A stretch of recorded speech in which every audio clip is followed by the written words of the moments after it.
Good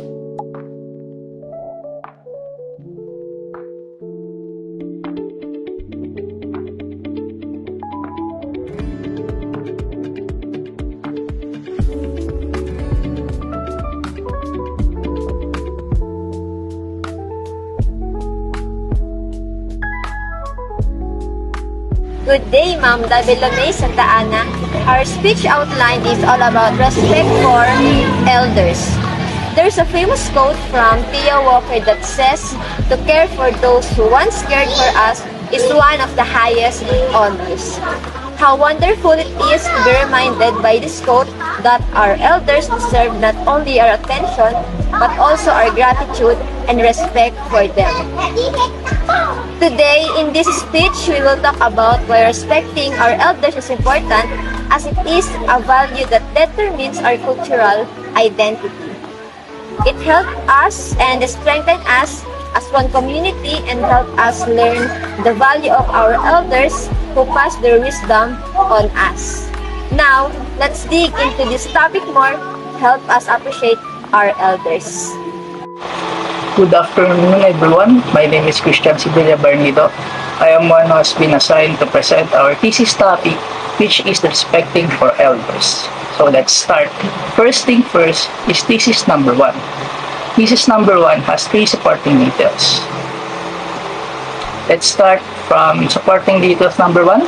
Based in the research study of Q. Tosong in 2004, the present study identified how the young adults show respect, love, and care for their elders and to influence in future generations.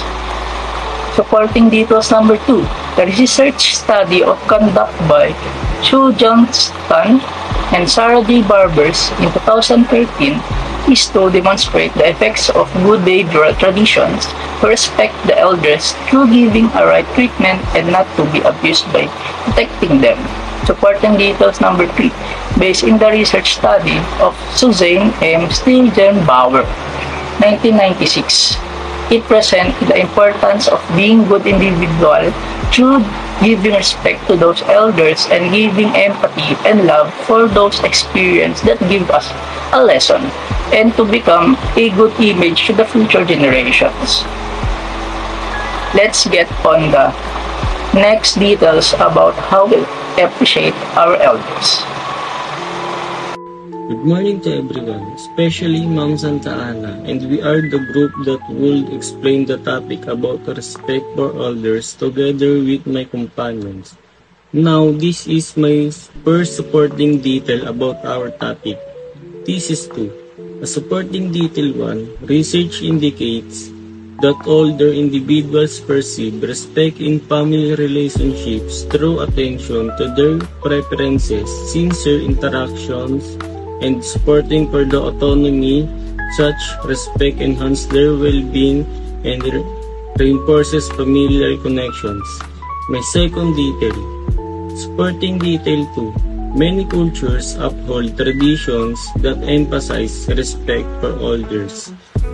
For instance, the Filipino gesture, mano, involves a younger person bowing and placing an elder's hand on their forehead as a sign respect and request for blessing. Next is supporting detail 3. Engaging with elders allows younger individuals to gain valuable life lessons and perspective, fostering empathy and understanding across generations. These intergenerational interactions contributes to a more compassionate and cohesive society. Thank you for all listening. Good day, everyone. My name is John Rancy S. Ebon from BEC 13. Supporting detail 1. According to research, older adults who feel respected and more likely to experience positive emotions and have better mental health and physical health. Supporting detail 2. Youngsters who learn self-respect achieve self-worth, hence building self-confidence and self-esteem. Supporting detail 3. Respecting elders means more than using polite words. It involves thoughtful actions that show appreciation, kindness, and willingness to help. Thank you. In conclusion, Respecting our elders is not just a moral obligation, but it's a way to honor the past, enrich the present, and inspire a better future for others. Typically, our generation right now shows a wonderful respect to elders, not just from words but also from our actions. As Theo Walker once said, to care for those who once cared for us is one of the highest honors. Let this not just be our quote we remember and apply, but a value we live by. So let us practice respect not only in words but also in actions through empathy, gratitude, and meaningful connection with the elderly in our lives. So, thank you all for listening. We all hope you learned a valuable lesson about our topic. So remember, let's make a conscious effort to respect our elders and create a more compassionate society. Together, we can build a brighter future for everyone.